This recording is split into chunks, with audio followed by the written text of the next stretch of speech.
Hari ini saya akan menyampaikan tentang pemberian terbesar dari Allah yang menyelamatkan. Ya.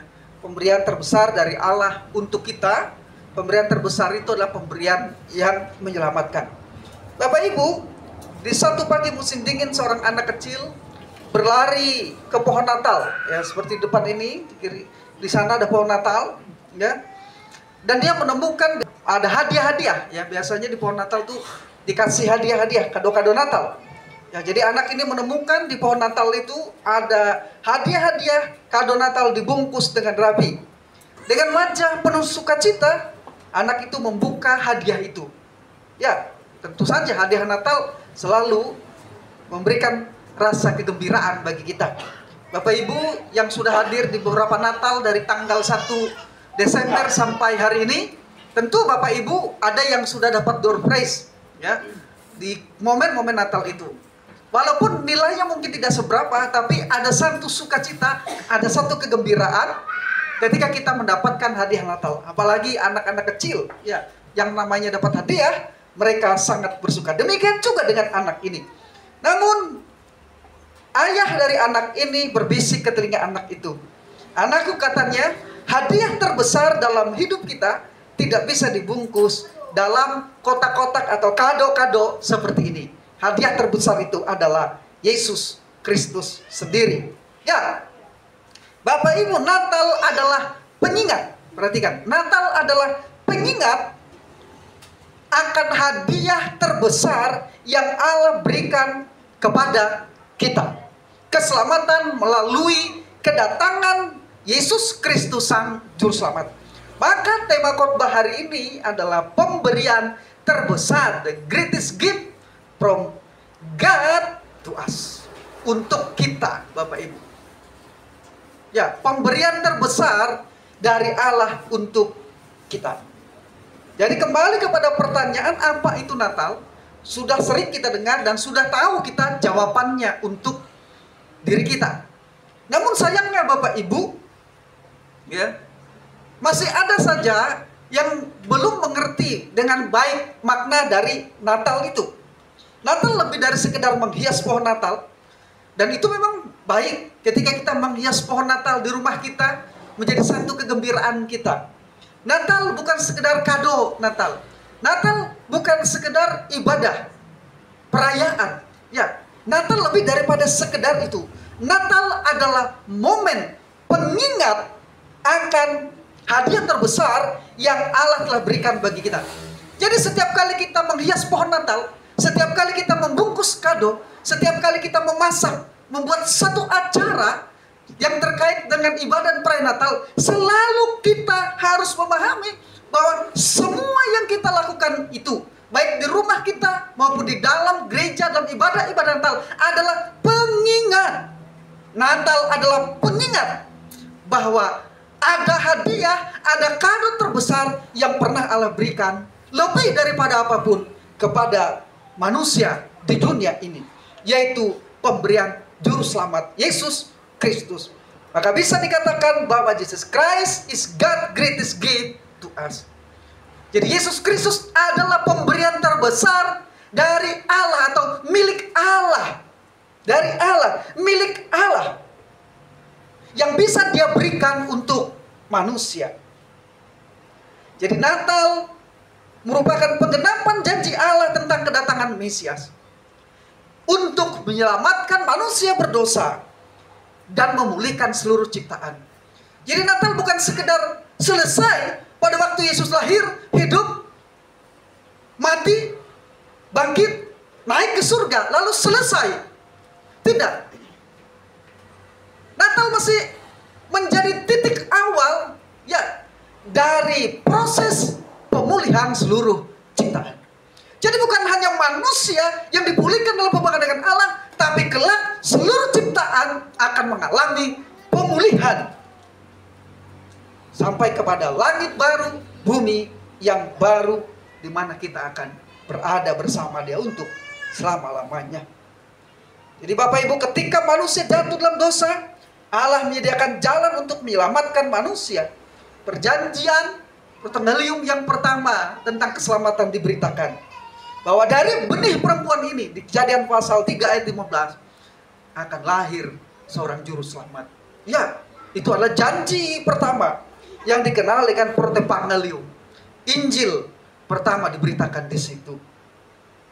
Jadi Natal adalah penggenapan nubuat, janji-janji Allah tentang kedatangan Mesias. Janji itu pertama kali disampaikan di Kejadian 3 ayat 15. Maka biasanya dikenali sekali lagi dengan istilah protevangelium. Ya. Ini merupakan nubuat pertama, kabar baik tentang kedatangan Kristus.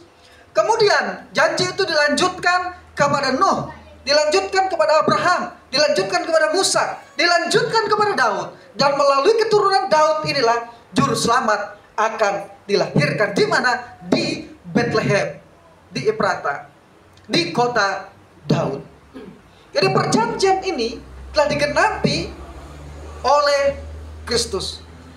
Sebelum Kristus lahir, perjanjian ini bahkan 1400 tahun sebelum Kristus lahir, janji sudah disampaikan. Berarti janji itu lebih dari 3400 tahun yang lalu kalau kita hitung sampai hari ini. Bayangkan perjalanan sejarah penggenapan janji itu sungguh panjang.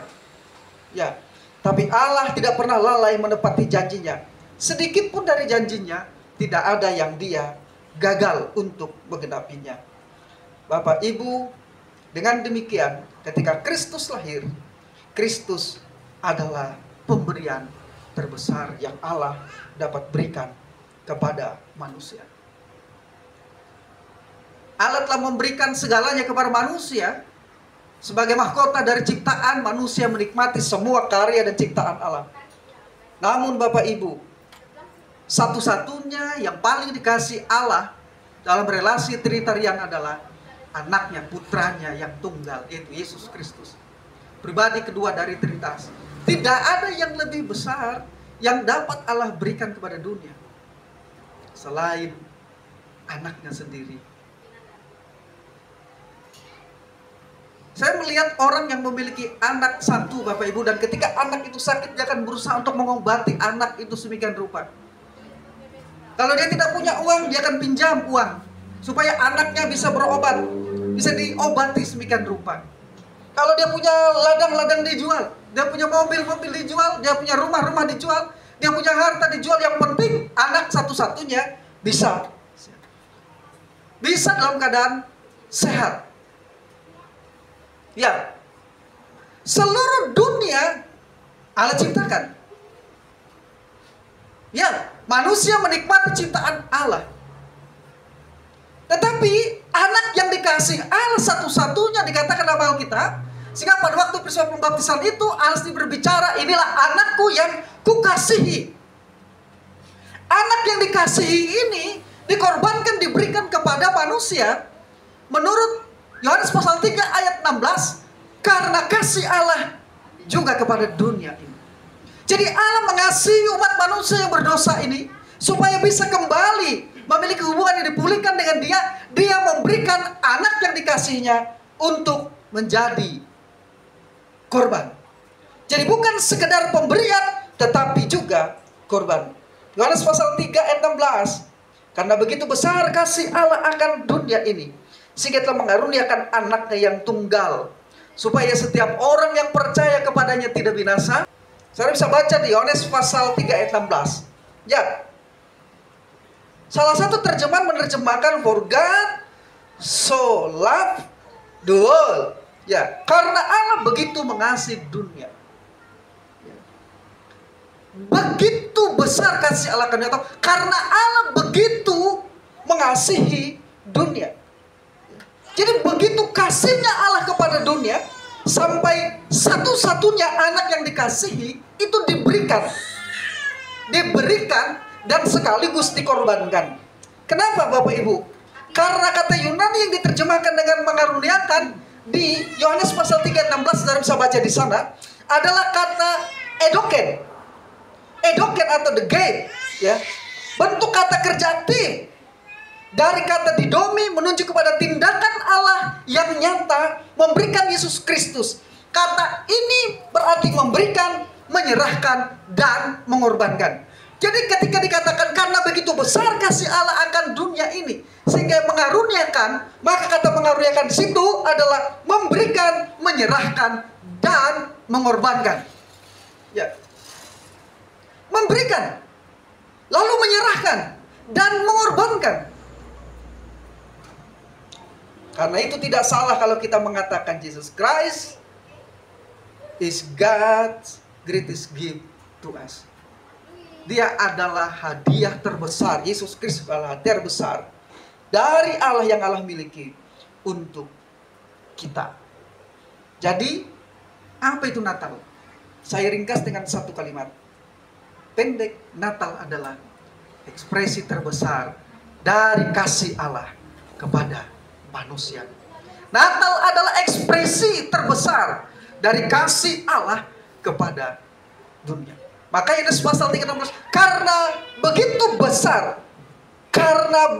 besar kasih Allah akan dunia ini, Ia mengaruniakan anaknya yang tunggal.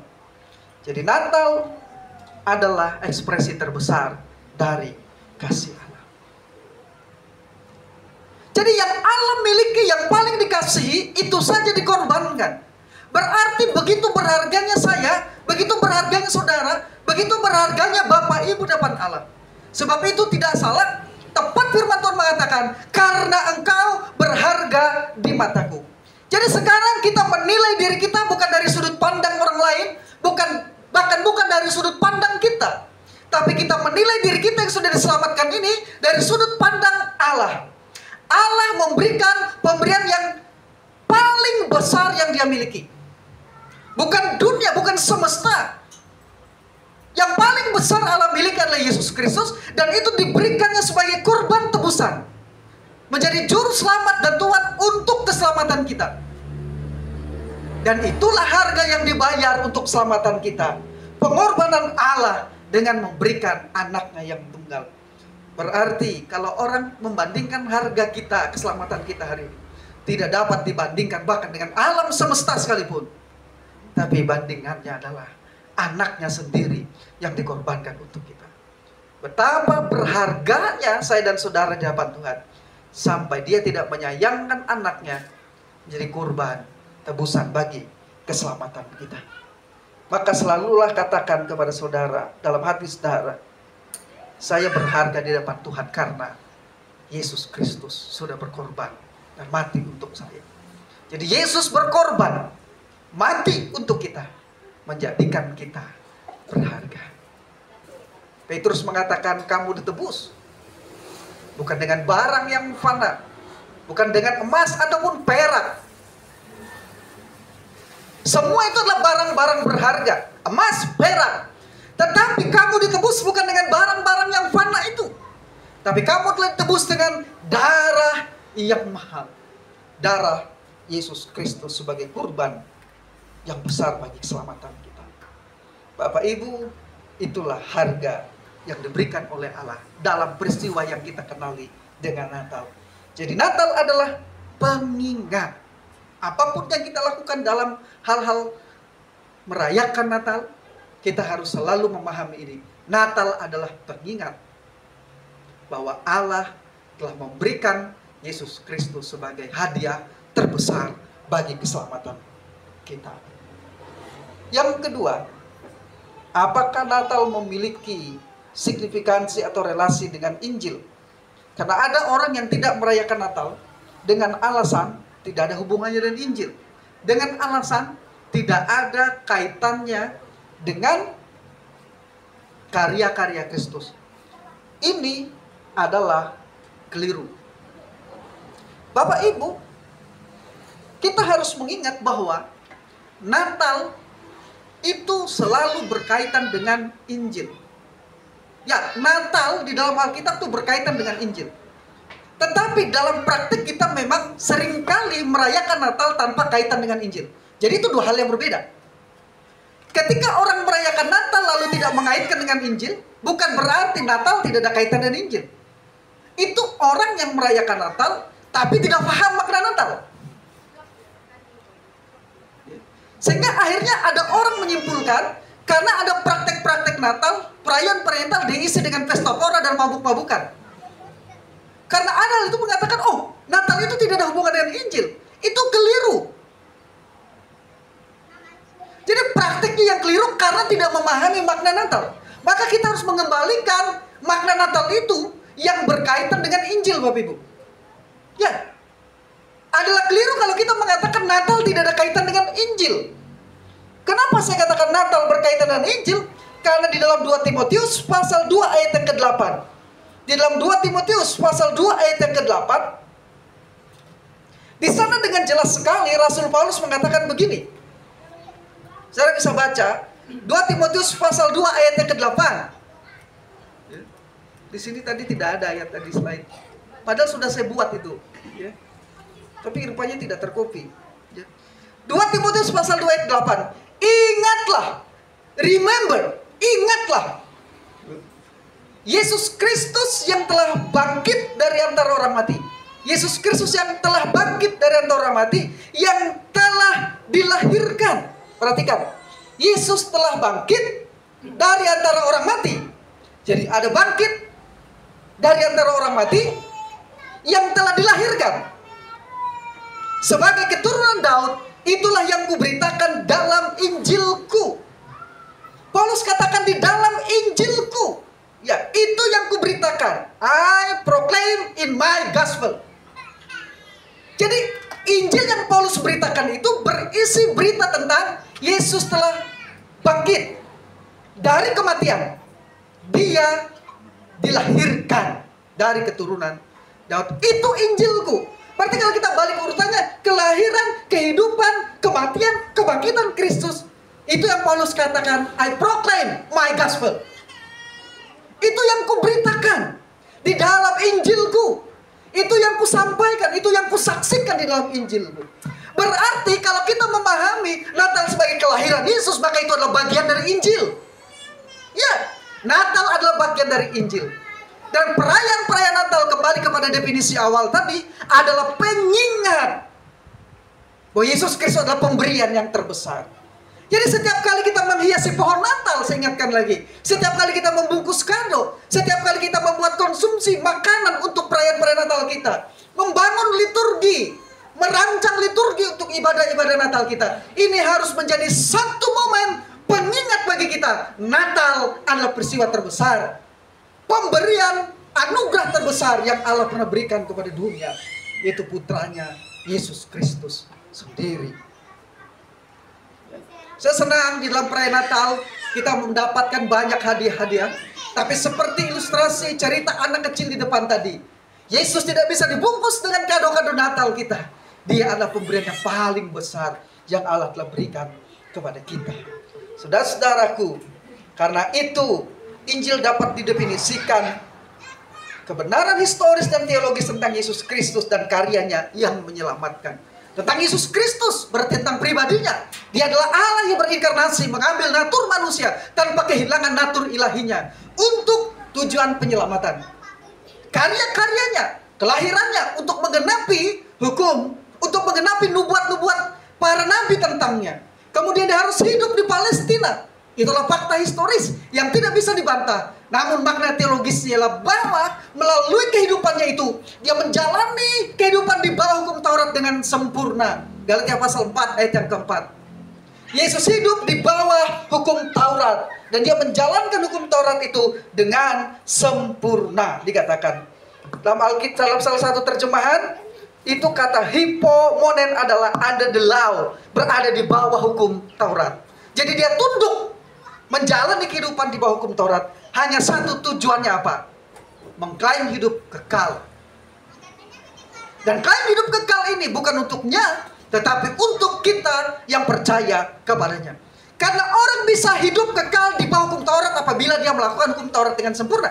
Namun tidak ada manusia satupun pada faktanya yang dapat menggenapi hukum Taurat dengan sempurna. Bahkan Musa yang menerima hukum Taurat itu tidak dapat menggenapi hukum Taurat, tidak dapat melakukan hukum Taurat dengan sempurna. Jadi harus ada satu orang yang dapat melakukannya. Yesus Kristus mengerjakannya. Yesus berada di bawah hukum Taurat, hidup di Palestina di bawah hukum Taurat. Dan dia telah menggenapinya dengan sempurna. dan dia mengklaim hidup yang kekal, ya, hidup kekal itu dapat diberikan kepada manusia yang percaya kepadanya.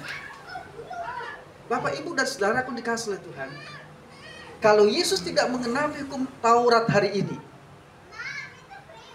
dengan sempurna, maka kita masih berada di bawah kutuk hukum Taurat. Tetapi kebenaran Kristus yang dapat menjalani kebenaran hukum Taurat dengan sempurna, itu kemudian diperhitungkan kepada kita. Jadi tidak adanya kutuk hukum Taurat yang dapat dituntut kepada kita, baik dari pihak penuntut manapun, termasuk dari setan sebagai pendakwa saudara-saudara kita, Bapak Ibu. Itu semua karena kebenaran Kristus itu diperhitungkan kepada kita. Karena itu sampai hari ini kita tidak dapat didakwa oleh hukum Taurat. Kenapa? Karena Kristus sudah menggenapi hukum Taurat itu dengan sempurna. Namun hidup kekal yang diklaim oleh Kristus tidak dapat diberikan kalau dosa tidak diselesaikan. Maka Yesus harus mati sebagai kurban pendamaian bagi dosa-dosa kita. Nah, melalui kurban pendamaian itulah Bapak Ibu, Yesus menanggung dosa seluruh dunia dalam tubuhnya di atas kayu salib. Di 2 Petrus pasal 2 ayat 24. Yesus Kristus telah memikul dosa kita dalam tubuhnya di kayu salib, supaya kita yang telah mati terhadap dosa hidup untuk kebenaran. Jadi dosa ditanggung oleh Yesus dalam tubuhnya. Waktu itu juga seketika murka Allah ditimpakan kepadanya dalam peristiwa kematian di atas kayu salib yang mengerikan itu. Selama 3 jam ketika Yesus tergantung di atas kayu salib itu, dia menanggung dosa seluruh dunia, dan pada waktu yang bersamaan menanggung murka Allah yang menyala-nyala itu, sehingga dosa dunia diselesaikan dan murka Allah diredakan. Ini yang disebut dengan the great atonement, karya pendamaian yang besar. Dengan menyelesaikan masalah dosa, sekarang ini Bapak Ibu, rintangan yang menghalangi manusia untuk dapat diselamatkan disingkirkan. Maka pendamaian itu berarti penyingkiran rintangan, yaitu dosa yang menjadi penghalang antara manusia dengan Allah, sehingga manusia sekarang yang tidak mungkin diselamatkan menjadi dimungkinkan untuk diselamatkan. Jadi ketika orang mendengarkan berita Injil, dia percaya kepada Yesus Kristus, dia diselamatkan, ya, dia akhirnya memiliki hidup yang kekal yang telah diklaim oleh Yesus bagi keselamatan kita. Sehingga Alkitab mengatakan kita tidak dapat lagi didakwa oleh hukum Taurat. Kamu tidak berada di bawah hukum Taurat, tetapi berada di dalam hukum Kristus. Galatia pasal yang ke-6 memberitahu kita ayat yang kedua. Bertolong-tolongan menanggung bebanmu, demikianlah kamu memenuhi hukum Kristus. Kita hari ini berada di bawah hukum Kristus. Jadi tidak ada yang tidak diselesaikan oleh Kristus melalui peristiwa Natal. Jadi kalau orang mengatakan Natal tidak ada hubungannya dengan Injil, orang itu kurang berselancar membaca Alkitab. Orang itu bacaannya terhadap Alkitab kurang, atau pengertiannya terhadap firman Tuhan kurang. Karena Paulus mengatakan Injilku adalah peristiwa tentang Kristus yang bangkit, yang telah mati dan telah dilahirkan. Itulah Injil. Jadi Injil adalah peristiwa historis dan teologis tentang Kristus dan karya-karyanya, mulai dari kelahirannya di Bethlehem, kehidupannya di Palestina, kematiannya dengan cara disalibkan di bawah pemerintahan Pontius Pilatus, dan pada hari yang ketiga dia dibangkitkan dari antara orang mati untuk pembenaran kita. Memiliki makna historis dan teologis. Itulah Injil yang kuberitakan. Jadi kalau orang mengatakan saya tidak merayakan Natal karena tidak ada hubungannya dengan Injil, pagi hari ini saudara sudah mendengar firman Tuhan. Natal sangat berkaitan dengan Injil, karena Natal adalah pengingat bagi kita tentang besarnya kasih Allah bagi kita. Tidak ada kehidupan, tidak ada kematian, tidak ada kebangkitan kalau tidak ada kelahiran. Yesus lahir untuk menjadi juru selamat kita. Dan itu adalah pemberian terbesar dari Allah bagi kita.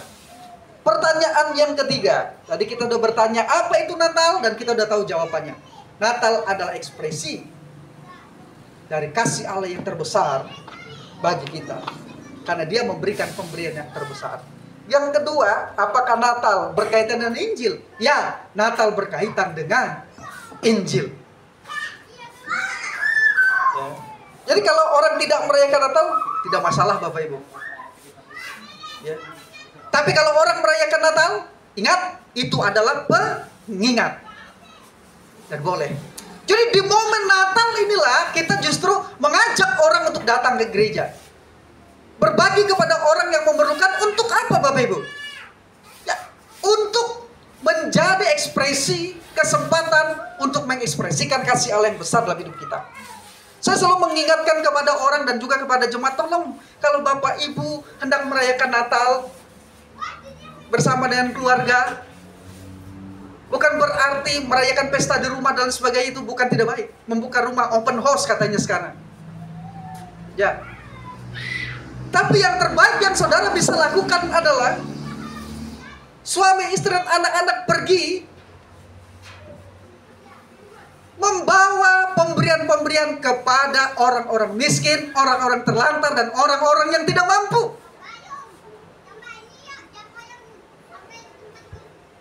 Karena Natal adalah pemberian Allah, kepedihan Allah kepada kita yang tidak mampu menyelamatkan diri kita. Allah mampu melakukannya. Saudara diberikan kemampuan untuk berbagi kepada orang-orang yang tidak mampu. Dan itu adalah hadiah bagi mereka. Sukacita, kegembiraan bagi mereka. Dan doa anak yatim piatu adalah doa yang didengar oleh Tuhan. Sebab Tuhan dekat terhadap orang miskin, terlantar, dan yang terpinggirkan, kata Alkitab di kitab Mazmur. Dan di banyak bagian Alkitab. Karena ketika saudara berbagi kepada orang-orang miskin, orang-orang terlantar, orang-orang yang tidak mampu dalam kekurangan ini, mereka tidak bisa membalas kepada saudara. Dan mereka hanya berdoa, Tuhan memberkati. Dan telinga Tuhan dekat dengan doa orang-orang miskin, terlantar, dan tidak mampu. Jadi kalau seumur saudara belum pernah datang ke panti asuhan, belum pernah datang bersama dengan keluarga saudara ke tempat anak yatim piatu, datang ke sana. Bungkus kado, buat hadiah, masukkan uang di amplop. Bukan jumlahnya, tapi saudara ingin berbagi kepada mereka. Ya, saudaraku dikasih oleh Tuhan, Natal adalah kesempatan untuk mengekspresikan kasih Allah di dalam tindakan-tindakan kebaikan, secara khusus kepada orang miskin, anak terlantar, dan yang terpinggirkan. Ya Bapak Ibu, saudara bisa menyisihkan mungkin 20% dari gaji saudara hanya satu kali dalam satu tahun. 30% mungkin. Ya, untuk berbagi kepada mereka yang memerlukan itu. Tidak salah memang seperti orang berbagi makanan di pinggir jalan. Cuman sasarannya meleset. Tidak tepat. Karena kita tidak tahu siapa yang membutuhkan. Siapa tahu saudara kasih makanan itu dia rasa tidak enak, lalu dibuang ke tong sampah. Karena dia di jalan, saudara kasih, dia naik mobil kok. Tapi kalau saudara punya sasaran kepada orang miskin, terlantar di panti asuhan, sasarannya sudah jelas. Di panti asuhan itu ada anak yang dibuang karena tidak diinginkan oleh papa mamanya.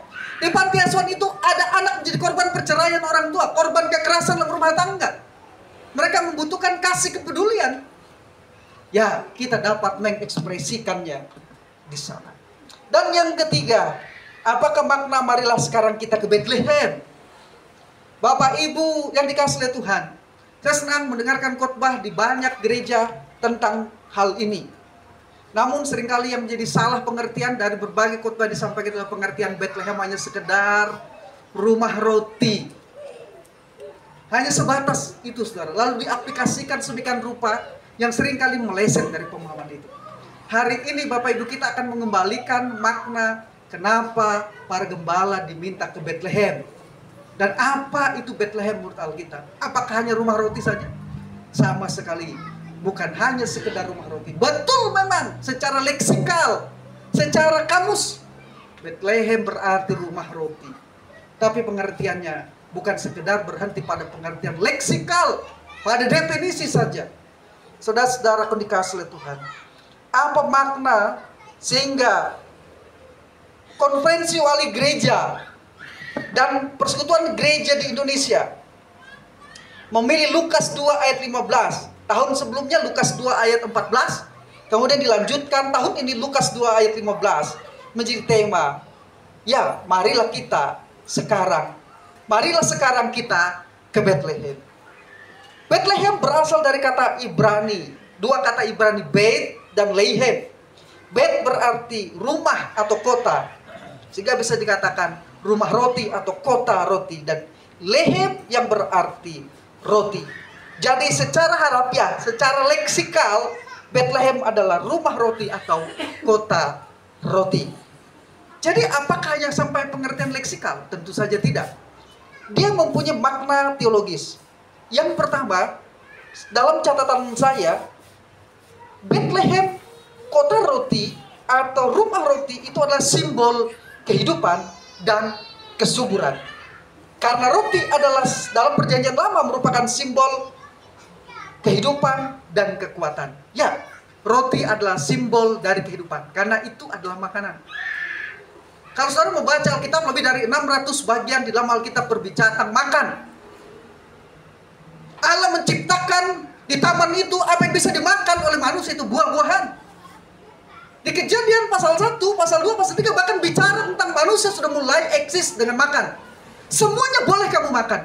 Dan di kitab Wahyu pasal yang terakhir bicara tentang kita akan makan buah kehidupan yang tidak akan habis-habis di sana. Di Yerusalem baru, langit baru dan bumi yang baru. Dan di antara Kejadian sampai kitab Wahyu itu makan bicara tentang eksistensi. Kelaparan, ketiadaan makanan berarti kematian. Kelimpahan menandakan kita makan tanpa kekurangan, itu menandakan kehidupan. Ya, kita kuat karena itu kita makan. Kalau kita tidak makan, kita akan lemah. Siapa di sini yang tidak makan tambah kuat?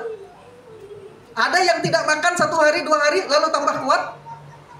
Kalau kita tidak makan, maka kita pastilah lemah. Betul apa benar? Betul apa benar? Kalau tidak makan pasti lemah. Nanti pulang dari sini coba aja. Nggak usah diet Bapak Ibu. Cukup puasa 1 hari. Kalau saudara puasa, wah tambah kuat aku tahu dia kuman. Nah, lalu segera WA Bapak Gembala. Pak Gembala, saya kuat karena tidak makan. Lalu Bapak Gembala akan balas, besok tidak usah makan lagi. Karena kamu akan tambah kuat lagi. Nggak, itu hanya guyon. Karena berarti kesimpulannya itu salah. Saudara hanya terlalu bersemangat begitu. Semangat itu mengalahkan rasa lapar saudara. Tapi saudara sebenarnya lapar memang. Tapi karena semangat bilang, saya kuat Pak Gembala. Puasa 1 hari. Tinggal Bapak Gembala ting SMS, lanjutkan lagi puasanya besok. Nah, jadi Bapak Ibu, Bethlehem adalah simbol kehidupan dan kekuatan. Ya, itu yang pertama. Rumah roti berarti menggambarkan apa? Kekuatan. Menggambarkan apa? Kehidupan. Menggambarkan apa? Kelimpahan. Tapi apakah hanya sampai di situ menurut catatan Alkitab? Bethlehem menurut catatan Alkitab menjadi tempat perlindungan bagi orang-orang yang melarikan diri dari kejaran musuh. 1 Samuel pasal 22 ayat 1 sampai 2. Ini adalah kota perlindungan. Bethlehem bukan sekedar menggambarkan kemakmuran. Bethlehem bukan sekedar menggambarkan kekuatan dan kehidupan, tapi Bethlehem juga menggambarkan tempat perlindungan yang aman bagi orang-orang yang dikejar oleh musuh. Saudara bisa baca di 1 Samuel pasal 22 ayat 1 sampai 2.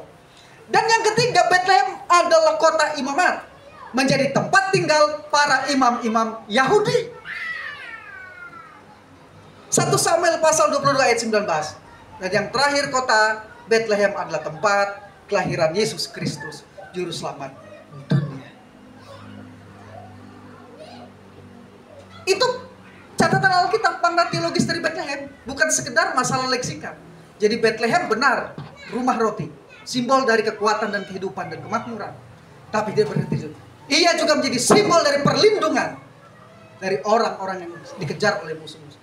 Dan itu juga tempat tinggal dari imam, imamat. Dan kita semua di dalam Alkitab dan kitab Petrus adalah imamat yang rajani. Ya, imamat yang rajani, Bapak. Dan yang terpenting dari segalanya, Bethlehem adalah tempat kelahiran Yesus Kristus, Juru Selamat dunia. Itu makna leksikal, harafiahnya, kemudian makna teologi. Sekarang makna spiritual Bethlehem apa? Bukan. Bethlehem secara spiritual, secara rohani menggambarkan kehadiran Allah di tengah-tengah umatnya. Itu kehadiran Allah di tengah umatnya. Yang kedua, gambaran dari kasih Allah. Kelahiran Yesus di Bethlehem menunjukkan kasih Allah kepada umat manusia.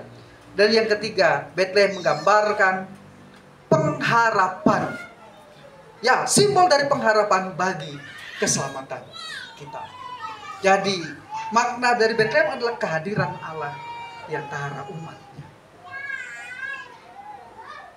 Yang kedua, kasih Allah yang dinyatakan di tengah-tengah umatnya. Dan yang ketiga, pengharapan yang besar bagi umat. Karena di Bethlehem lah peristiwa-peristiwa penting terjadi. Kecukupan ada di sana. Perlindungan ada di sana. Keselamatan ada di sana di Bethlehem. Jadi semuanya, ketika kita bicara tentang Bethlehem, Bethlehem berarti kehadiran Allah. Dan kalau Allah hadir, kita merasakan berkat-berkatnya. Di mana Allah hadir, Bapak Ibu, di situ Allah akan menyatakan kebenarannya dan menyatakan berkat-berkatnya. Makanya saudara tahu kenapa Yabes itu diberkati? Kita menyanyi lagu kiranya engkau apa? Kiranya engkau memberkati aku berlimpah-limpah dan memperluas daerahku, dan kiranya tanganmu menyertai aku dan melindungi aku. Ya, Yabes tahu hanya dengan penyertaan Allah berarti berkat ada. Alkitab mengatakan Yusuf disertai Allah dan apa saja dikerjanya berhasil. Musa ketika diperintahkan untuk memimpin bangsa Israel keluar dari Mesir, dia berdialog dengan Tuhan, jika engkau tidak menyertai kami, aku tidak akan berangkat. Karena dia tahu sumber dari keberhasilannya adalah penyertaan Tuhan. Yosua mendapat firman Tuhan, seperti aku menyertai Musa, aku menyertai kamu. Itu cukup bagi Yosua sebagai simbol tanda dari keberhasilan. Ya, penyertaan Tuhan berarti keberhasilan. Saya berdoa tahun 2025 adalah tahun penyertaan Tuhan bagi kita. Kalau Tuhan menyertai kita, apa yang diperbuat tanganmu akan berhasil. Apa yang engkau cita-citakan akan berhasil. Apa yang kau rancang akan berhasil. Tapi ingat Bapak Ibu, keberhasilan bukan tanpa persoalan. Keberhasilan bukan tanpa masalah. Untuk berhasil memasuki tanah Kanaan, Yosua menghadapi berbagai rintangan, berbagai persoalan, berbagai masalah di dalam perjalanan itu. Tapi penyertaan Tuhan Bapak Ibu berarti berhasil sampai kepada tujuan. Dan menyelesaikan setiap masalah-masalah dihadapi sebelum sampai ke tujuan itu. Yang kita butuhkan bukan sekedar kita membuat perencanaan sampai ke tujuan, tapi bagaimana dalam proses-proses ini, waktu demi waktu, kita melihat Tuhan menyertai kita. Di tengah-tengah persoalan kita, di tengah-tengah masalah kita, di tengah-tengah pergumulan kita, kita melihat penyertaan Tuhan. Yusuf yang berada di penjara, Tuhan menyertai dia. Yusuf yang berada di rumah Potifar, Tuhan menyertai dia. Yusuf yang berada di lubang sumur, Tuhan tetap menyertai dia. Baik yang di lubang sumur maupun yang di istana, Yusuf tetap mengalami penyertaan Tuhan. Saya berdoa hari ini tuh tahun 2025 Bapak Ibu. Baik kita berada di atas atau ketika kita sedang berada di lembah, Tuhan tidak pernah berhenti menyertai kita. Dan kalau Tuhan menyertai kita, selalu kebajikan, kemurahan, dan kebaikannya itu ada di sekitar kita. Amin. Selalu ada kebaikan, kemurahan, dan kebajikannya menyertai kita. Tuhan tak pernah janji. Apa? Lanjutkan. Langit selalu biru. Terus? Kurang keras. Namun dia berjanji Selalu apa? Kurang keras. Selalu apa? Kurang keras. Selalu apa? Selalu menyertai. Ketahuilah, aku menyertai kamu senantiasa sampai pada akhir zaman. Itu janji Tuhan. Bukan saja tahun 2025, tapi sepanjang tahun tiap tahun Tuhan menyertai kita. Di masa lalu Bethlehem adalah respon positif dari para gembala di bacaan kita ketika mendengar berita sukacita yang besar dari para malaikat tentang kelahiran juru selamat. Marilah sekarang kita ke Bethlehem. Itu telah diterjemahkan dengan tepat. Let us now go to Bethlehem. Marilah sekarang. Kalau di terjemahan bahasa Indonesianya, marilah kita pergi. Let us go to Bethlehem. Marilah kita pergi ke Bethlehem. Tapi lembaga Alkitab Indonesia, Konferensi Wali Gereja Katolik dan Persatuan Gereja Indonesia Protestan telah sepakat membuat tema ini, marilah sekarang. Marilah sekarang, Bapak Ibu. Perhatikan, now, let us now. Marilah sekarang. Ya, itu sekarang. Bukan sekedar pergi. Marilah kita pergi. Kapan? Besok. Marilah kita pergi. Kapan? Lusa. Marilah kita pergi. Kapan? Bulan depan. Tidak. Tapi now, sekarang. Jadi gembala-gembala itu ketika mendapat berita dari Tuhan, hari ini lahir bagimu juru selamat, yaitu Kristus Tuhan di kota Daud. Lukas pasal 2 ayat 10 sampai 14. Ada sukacita kegembiraan yang besar. Lalu di ayat-ayat berikutnya dikatakan, mari sekarang kita pergi ke Bethlehem untuk menyaksikan sendiri atau melihat sendiri apa yang dikatakan oleh malaikat-malaikat itu kepada kita hari ini. Bahwa lahir seorang raja dekat kandang, ditaruh di palungan, dibungkus dengan lampin. Ayo kita lihat. Mari kita lihat sekarang. Yang lain, tulak dah. Metutu.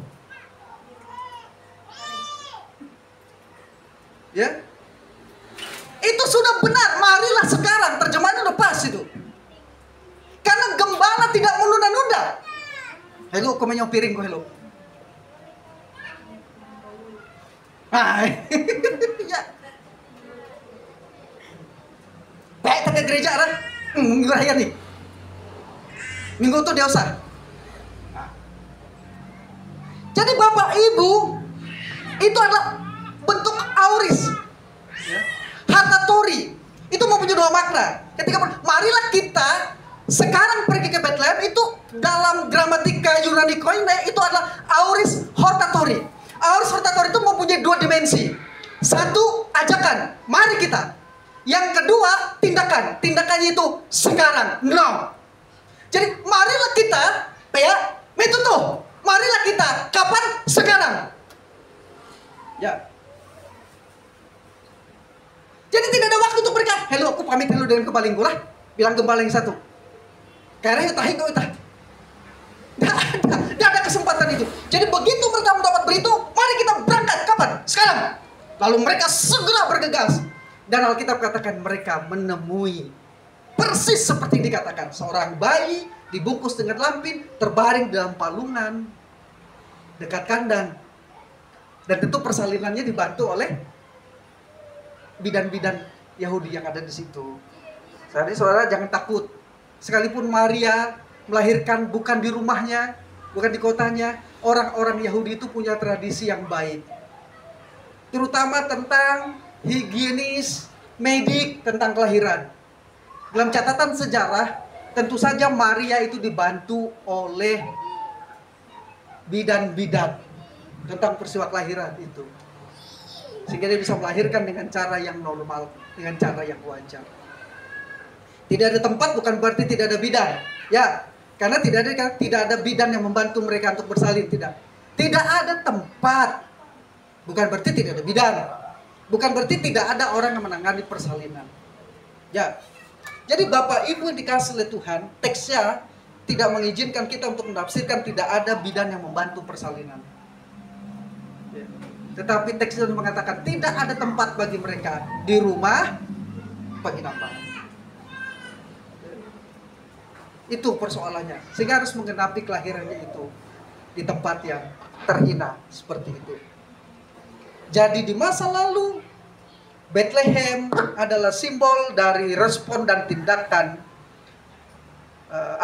marilah kita ke Bethlehem adalah simbol dari gambaran dari respon dan tindakan para gembala.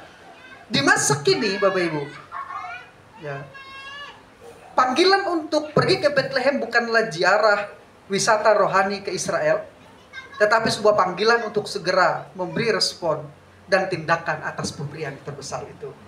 Seperti para gembala, begitu mendengar langsung respon. Kapan? Sekarang. Ya. Demikian juga setiap kali kita mendengar firman Tuhan, biarkan firman itu bekerja di hati kita, biarkan firman itu hiduplah hidup kita. Kapan kita melakukannya? Jangan tunggu besok, sekarang, saat ini juga. Ya. Bapak Ibu yang dikasihi oleh Tuhan, Natal adalah pemberian terbesar dari Allah. Keselamatan dalam Yesus Kristus. Kelahirannya menggenapi janji-janji, menyatakan kasih dan memberikan harapan baru bagi dunia yang berdosa ini.